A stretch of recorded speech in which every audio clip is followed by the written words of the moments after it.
Well, thank you for joining us this morning. It's wonderful to have you guys. I know it's really early, and it's Saturday, but despite all that, thank you for coming out here. It's my pleasure to introduce you to our next two speakers, and I'm very excited to hear their talk. I'll introduce one person at a time. The first one is CedarBough Saeji, has an MA in Korean Studies from Yonsei University and a PhD in Culture and Performance from UCLA. Dr. Saeji has taught Korean Studies at the University of British Columbia, Korea University, Hankuk University of Foreign Studies, and is now a visiting assistant professor at Indiana University, Bloomington. Dr. Saeji's publications have appeared in edited volumes on women and traditional performing arts, Korean screen cultures, theater in Asia, and intangible cultural heritage, and journals including the Journal of Korean Studies, Korea Journal, Acta Koreana, and many more.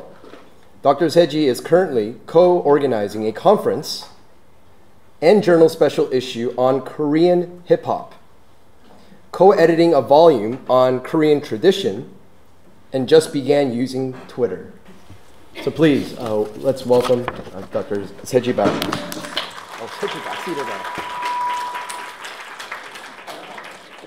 Good morning. I want to thank everyone for being here so early on a Saturday morning, and I also really want to thank George Washington University for inviting me.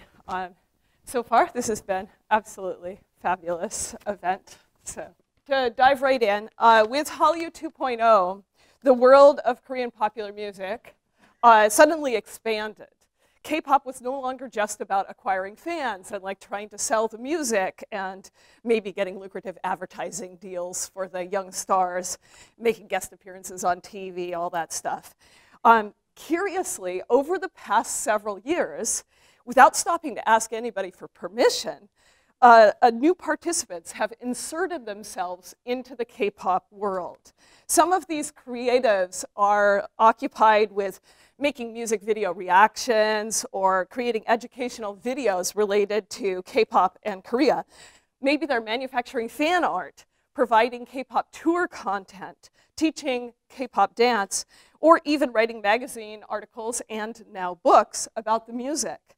In this paper, I'm examining this side culture, both inside and outside of Korea. In response to a question that I posted on Twitter about unofficial merchandise, Rimi Jain, who is a full-time lawyer and part-time K-pop journalist, explained, no pop culture icon or act can exist in isolation.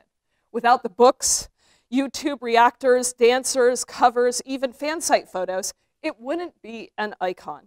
Creativity inspires more creativity, even creative ways to earn money. Here, Jane is gesturing at the depth and breadth of content that at this point supports the K-pop artists beyond the content that is being produced by the artists and their agencies. The ways that fans are inserting themselves into the K-pop industry is actually quite fascinating. The tendency to take popular culture texts and transform them, of course, is not unique to Korea, and it's not unique to K-pop.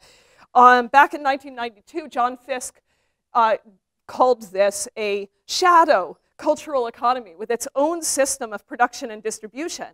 But what may have been a shadow in 1992 has grown in the context of K-pop into something that, due to its visibility, its importance, and the large number of participants, leads me to term this the K-pop adjacent industry.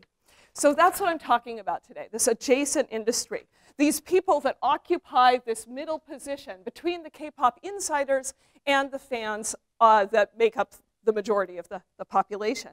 So in the early years of Hallyu, scholars actually found that there wasn't, there were limitations in the transcultural practice and dialogue. But what we're seeing now, and what I'm discussing in this paper, is that there's actually now this fascinating, contradictory transcultural practice and dialogue that has emerged from fan activity.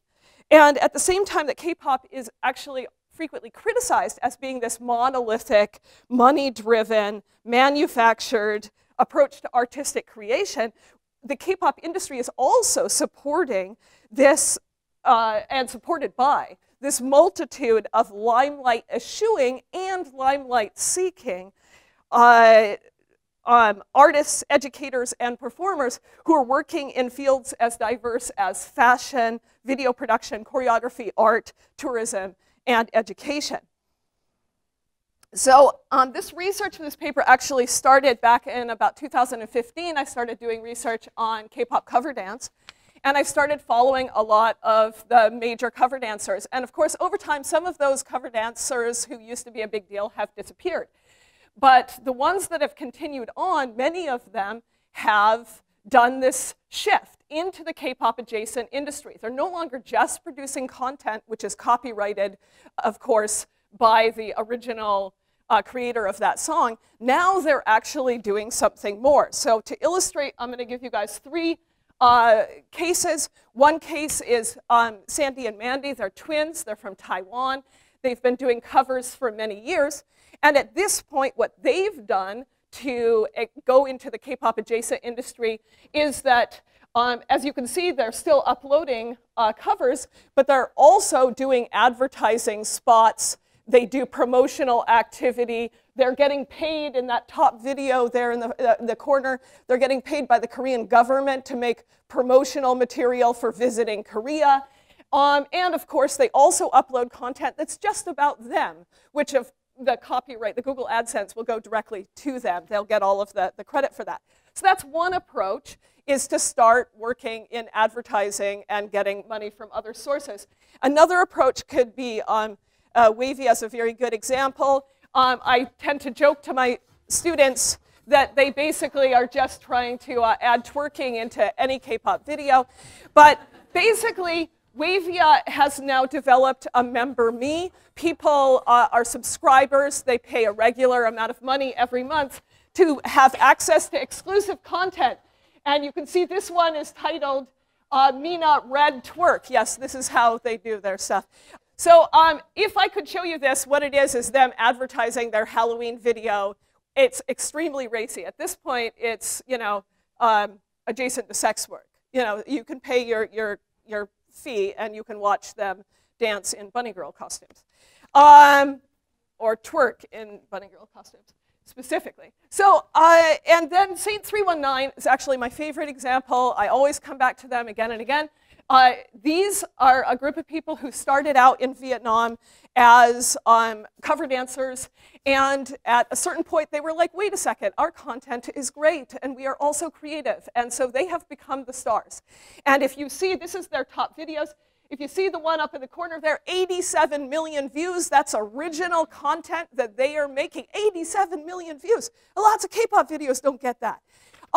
So this Saint 319, what they're making, the content they're making is quite similar to K-pop. They now have several different artists that are producing content, and obviously they're doing quite well in Vietnam. I just want you guys to see how close to K-pop content it is. This is one of my favorite examples. This is a group called Monstar, not Monster X, Monstar.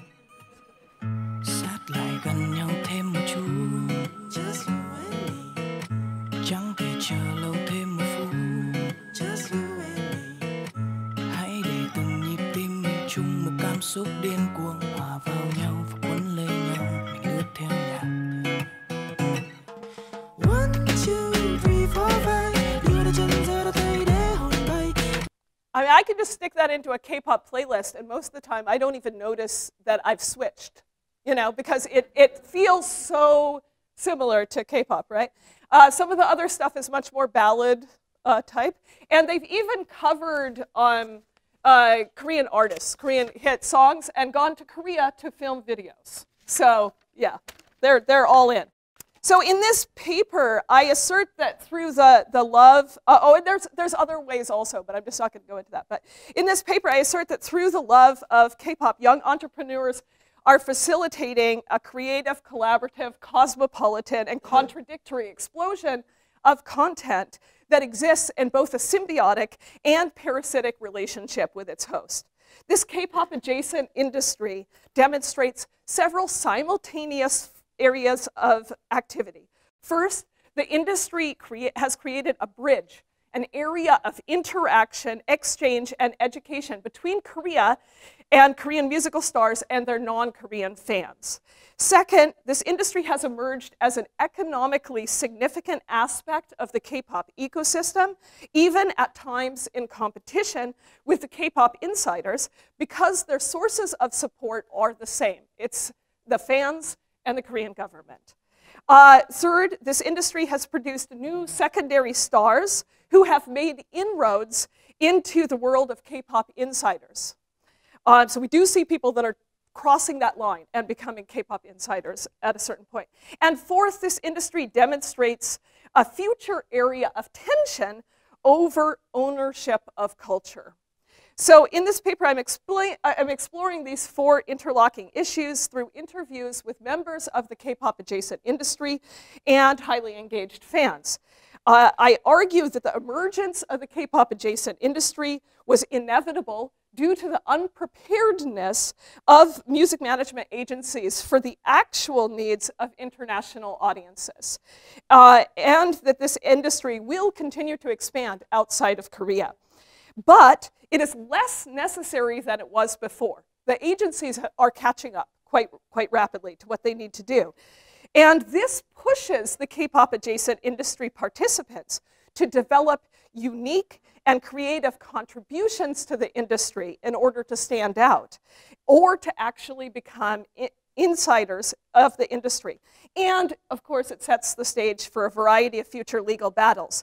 So you can see how I'm kind of seeing this here, and I've got different colors, and that's because I see these as being people who are primarily interested in the business aspect, people who are interested in this, who are artists, who are limelight eschewing, who are behind the scenes making things but not putting their face out there, performers who are more interested in putting their face out there, and then we've got these educators. So, and I suppose that means many of us fit into this category. So that's how I'm visualizing this adjacent industry, and I would be happy to go into more detail, but I don't think I have time. So if I go through each of these four areas, then the first area is that we're creating this K-pop affinity space, bridging cultural and linguistic gaps.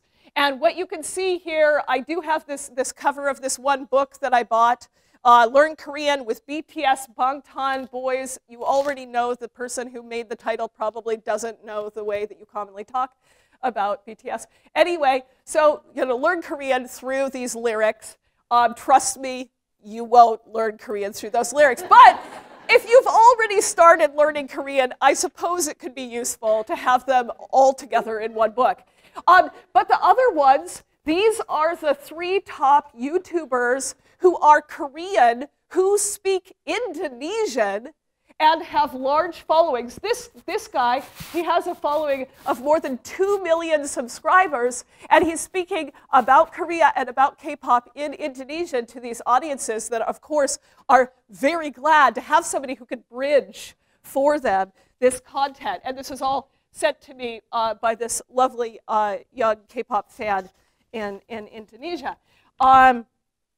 So if I can find that, okay, right. So through the creation of these affinity spaces, which are both interrelated online and offline locuses of social and cultural activity that are centered on common beliefs and interests, this is going off G, the K-pop fan community has managed to overcome the cultural and linguistic gaps that exist between K-pop artists and their content and international viewers.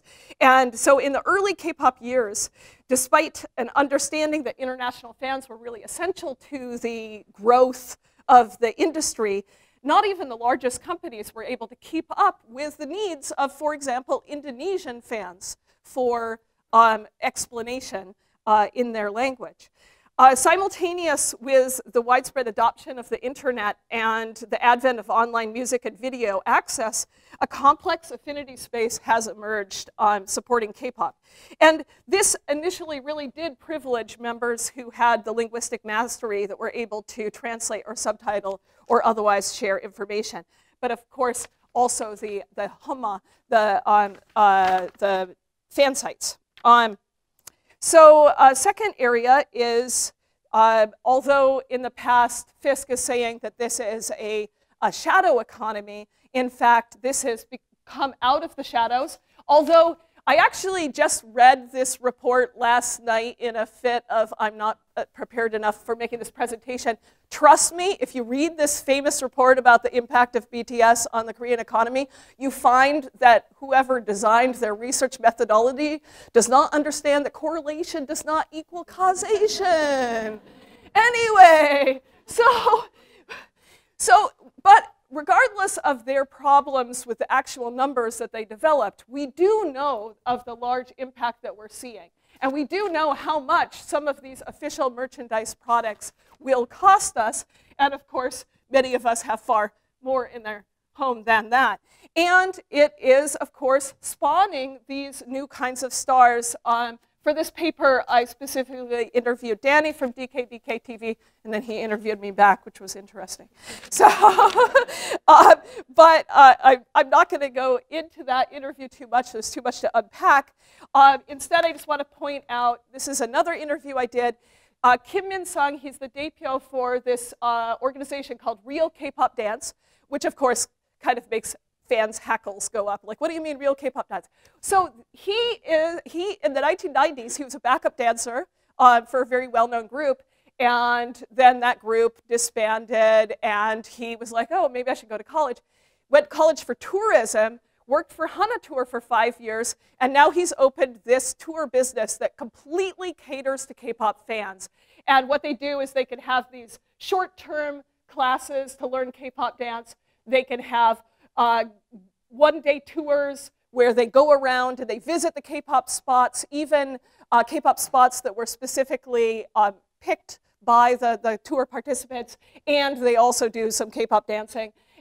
Or he runs entire K-pop camps. And so he has all the facilities, he has the foreign language ability, he has the other instructors he needs, and there's various add-ons you can have to your camp, like K-beauty add-on and things like that. So it's all, he's managed to take himself as a K-pop insider and make himself into, he's the real, K-pop dance, and now he's going to share it with you. So this is a lot of what we're seeing happening here. And then the third area is Kpop Now in competition with the K-pop adjacent industry. It's quite interesting. We have this large amount of content that's coming out produced by fans. And the case study that I did here is Wally and Lux Peña, who are Dominican Americans, two sisters. And I interviewed Wally, and they are now funding their life primarily off Ko-fi and merch sales after only 8 months in the industry. And you can see the skill of their drawing. And what they will actually do is they will create a prototype. They will get pre-sales, and then they will have it manufactured. And so they're learning all of these business skills. Wally is only 20 years old, and now she's learning how to do taxes as her own business. And so it's just amazing to me to see this sort of activity that's rising up. And so it's really interesting when you talk to K-pop fans about supporting unofficial merchandise, because they all love the stars so much, otherwise they wouldn't be K-pop fans. So, the fans in particular, they understand the importance of authorized merchandise, but the cost to purchase this merchandise is often prohibitive, especially when you consider the age of many of the fans. And many also express a lack of confidence that the idols that they love benefit significantly from the merchandise sales. But in the fan communities, they have this idea that they are supporting other fans that they're circulating the money within the fan community. They're supporting other fans also enjoying K-pop, and that they feel that the money that they give to these fans will be circulated back into the K-pop industry as well. So, and of course, you know, there are some lower costs involved. And then the artists, like Wally, explaining to me that she feels she is actually helping to spread, you know, the K-pop love through her art. And it's unique and it's original, and they take commissions, and so it's quite interesting to see what's out there. And then finally, the area of legal challenges is quite interesting to me. There's a lot of tension over ownership of culture in general, and fans are becoming aware of violations of sort of like the fan social contract, arguments about authentic merchandise, and making reports to K-pop agencies that are known for taking legal action. So this is a case here. This young man is a YouTuber. He uses the name Togan. He's YouTubing in French. So he has, again, a sort of captive audience of people that want to hear authentic K-pop information in French. He's living in Korea. He has a French girlfriend, and he runs this website called Hallyu Street, which is both selling K-pop Korean fashion, as you can see, and also selling K-pop merchandise. But then he's frequently accused of selling unofficial merchandise, but selling it at official prices and claiming that it's official. And so we see a lot of tension between the fans and this sort of thing. Another area is the area of fanfic, where you have people saying, oh, you're just a fiction writer who wants to utilize fans' interest in BTS. And so these are a couple of fanfic that came out in Indonesia, and these are selling for around $10 US or more if it's a thicker one in Indonesia. And so it's actually a fairly big industry at this point, and people are being able to support themselves off this. But if fans determine that the interest in K-pop is inauthentic, then of course there's a blowback on it. And so who has the right to make, you know, these stories? Who has the right to use these images? This entire thing here, this is all unofficial merchandise that's been made, and you know, many a fan bedroom that is decorated just like that by former TA. So fans can also turn on the performers, the artists, the educators in this adjacent industry if they feel they've misrepresented their love of K-pop or entered the K-pop adjacent industry as a cash grab. And so this is where this ownership of culture thing becomes very interesting, because it's often the fans that are trying to enforce the ownership of culture onto the ones who are deemed to be doing a cash grab, and yet the fans don't have ownership of it in the first place and are also willing to support people that they feel aren't doing a cash grab who are also making unofficial merchandise. So how can you, you know, attack the one that is doing a cash grab but not attack the other one, which is also making money, although you believe in their fandom and you believe in their love for the industry. So I guess I'm going to have to conclude because you know, time is running out. So some of the areas, this is sort of just representing the people that I've been talking to and some of the organizations and stuff that show up in the larger paper.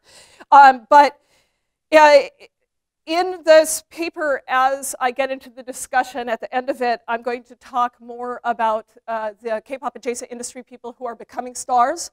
That's a very interesting area, like one of those young men up in the corner, Kenta. Talking about people who get into this industry kind of but don't commercialize successfully. So they make really, really good content, but they never make any money from it.